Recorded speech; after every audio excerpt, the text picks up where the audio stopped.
I've tried to do 2 different videos now, and neither one of them really turned out, so I abandoned them, and I think I'm just going to do a simple head video.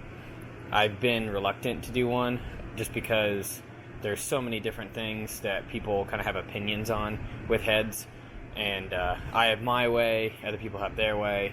Not to say either way is right or wrong, but this is just kind of the way I do them. So we'll kind of go through step by step, and I'll show you what I do. This is for entertainment purposes only, so don't think that I'm telling everyone how they should do their work. So, whatever. Just enjoy it, and hopefully you get something out of it. I also got this P11 head going. I just knocked the guides out. I have to leave all the grime on the outside. It's a patina build. I think I've shown a couple different things with the P11. I'll have it ready for assembly. This is all the other components to it. I actually sent the cylinders to Dan at Franz and Grubb to have him sleeve them for me. It's kind of ironic because I just sent them out because my boring bar isn't capable. And a couple days later, I picked up this quick way. So now I will be able to sleeve cylinders. But I didn't want to do it on a rare P11 cylinder for my first time. So Dan's going to help me out. He also hooked me up with this original manual, so that's pretty cool. But I will show you the assembly of this when everything's ready. I'll get the head done, and then hopefully the cylinders will be back soon. I also have the transmission pulled apart, so I'll get that rebuilt. We'll do a video on it too. First thing I'm going to do is disassemble it, and then go ahead and knock the guides out. I like to blast the... can't see it.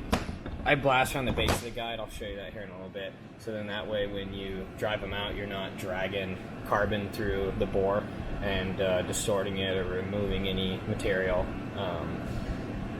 This head's already pretty clean, which is nice. Most heads I get are horrible. I'll also remove these little dowel pins, so then that way I can check the gasket surface, make sure it's nice and flat. Same with this side. The valves don't look too pocketed, so it must not have had too many valve jobs before me. Overall, it's a pretty good head, so I'll probably also remove these intake manifolds. I don't like blasting them because then I have to try and coat them again. It looks like somebody may have already blasted these, but I just don't want to add any more to it. So I'll go ahead and pull them out, and then the owner can decide what he wants to do with them.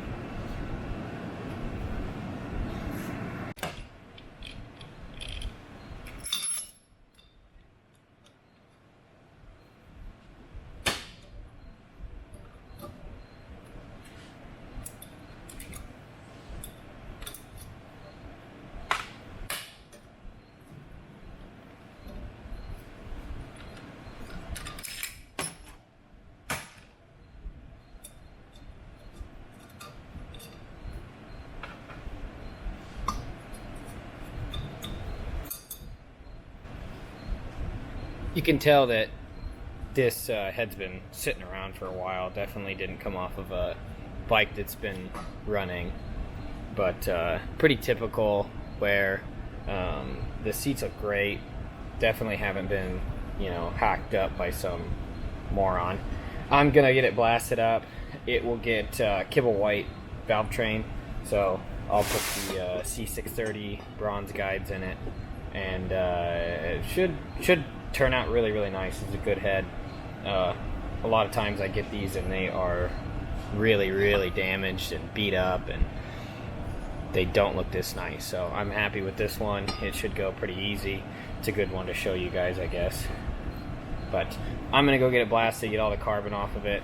I will probably pull these intake spigots out before I do blast it. Like I said, I like to leave that up to the owner to decide what to do, because about the only thing I can do is just paint them silver, and that doesn't really look that good after a while, once gas and stuff gets on it.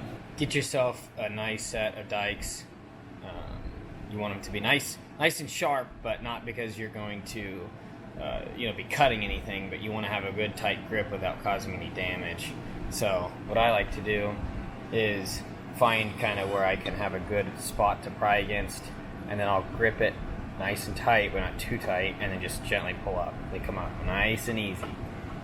Seems pretty simple. I don't know why people struggle with it so often where they're completely busted off. It's really not that hard. Almost all of them will come out this easily. There's been one time that I had to heat it up, and it didn't take much, but I just kind of warmed it up a little bit, let it come a little bit more loose. But these are all coming out beautifully. That means I can reuse them. Nothing wrong with them. They all look great. So anyway, very simple. It's an easy task, but it's all blasted up. I knocked out the guides. I stick it in a little oven and get it up to like 400, or at least as close as I can get in there. And then they usually come out pretty cleanly. Kind of get an idea how well they're in there too. Just the amount of resistance it takes to get them out. But I got it clean of all the carbon and stuff. So it is just a dry blast. I will be vapor blasting it next. But just to get the new guides in, I wanted to make sure everything's nice and clean. So I'll get everything measured up and then grab the new guides. So now I'm going to hone the inside diameter. I really like doing this over reaming. It's way easier to get that perfect fit. You could, Kibble White sells reams for these specifically, so if that's the way you choose to do it at home, it's the easiest way, but I prefer to hone them. So I'll put my son in the drill and knock these out real quick.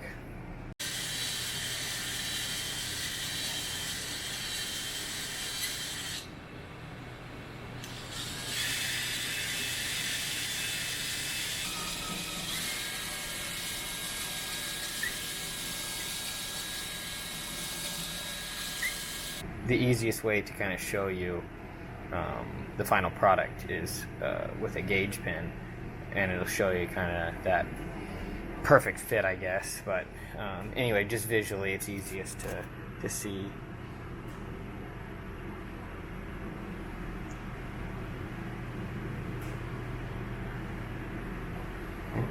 Is it gonna go? All right. Next step is to get all the hone oil off, and then I'm going to vapor blast it, make it look really pretty. And then after that, it should kind of stay nice and clean. All I'll do is cut the seats to match the new guides, and then install new valves and springs. Oh, and then I'll also check both top and bottom gasket surfaces. Make sure everything's looking good and flat. This is after vapor blast, and I checked the gasket surfaces. You can kind of see that ghost line of where the head gasket is, right there in that center. So slightly low spot there. It's not enough for me to really go to town and try and remove any material, but I just like to make sure that it's not super warped or anything. Same with the top side. You can see where those big Allen nuts kind of create a dip in there, but again, it's not really worth trying to chase that out. You're going to remove way too much material. But the vapor blast looks decent. I don't have a crazy shine on mine like some of those other guys you see. It's just nicer than hand scrubbed or dry blasted. Nothing crazy, but it just looks nice and clean.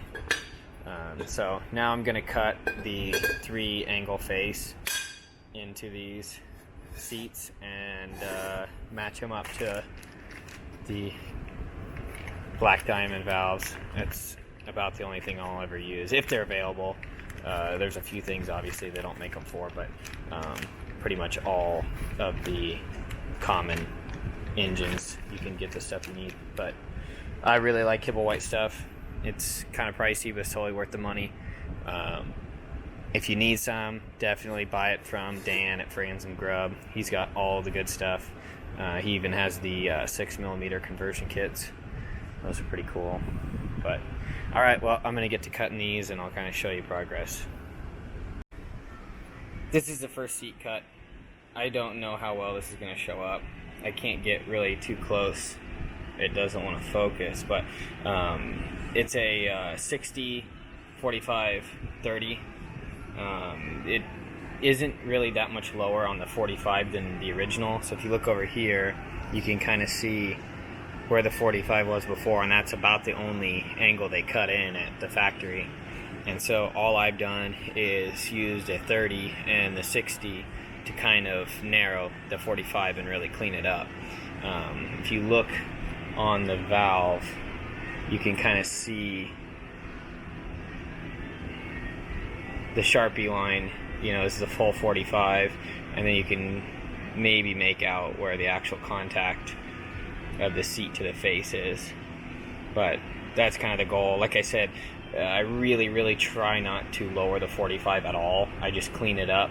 Obviously there's a few degrees change once you install a new guide, but the whole point is to line those back up, clean up the 45 just enough for a good seat, and then use that 30 and 60 to kind of narrow it.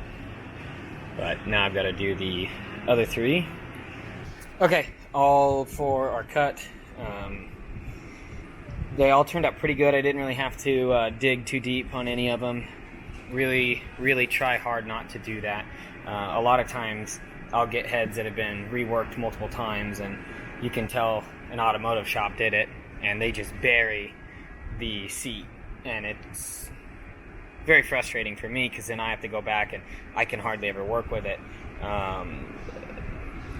I don't like doing valve seat replacement on Triumphs because you can't really remove the whole seat, so you're just essentially putting a seat inside of a seat, and I don't like that. But more often than not, I just try and save what's there. Every once in a while you get a head that's just way too far gone, and you have to decide, is it better to just find a good used one and replace it. But this one turned out really good. I'm very happy with it. I don't know how close I can get and it'll still focus, but you can 3-angle faces, really helps these things out a lot.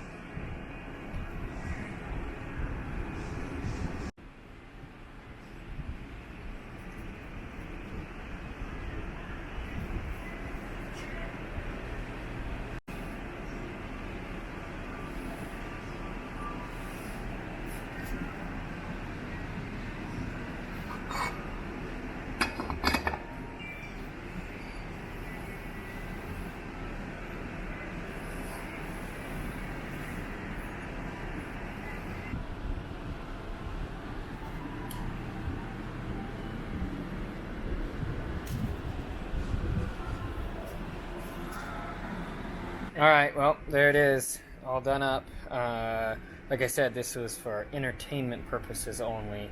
If other people do things other ways, I'm not telling you how to do it, I'm just showing you the way I do it. I think the Vapor Blast turned out pretty good. I'm pretty happy with it overall. Like I said, these seats were in good shape. It cleaned up nicely, so it's all ready to go back to the owner.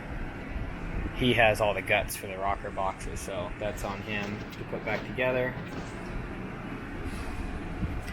But I will try and get a more, put together video done soon.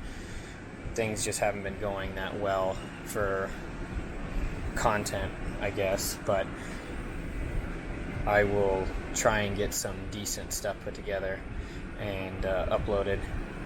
I'm almost done with this end of the shop. Just have a few things left to do on those benches, and then it's ready to be used.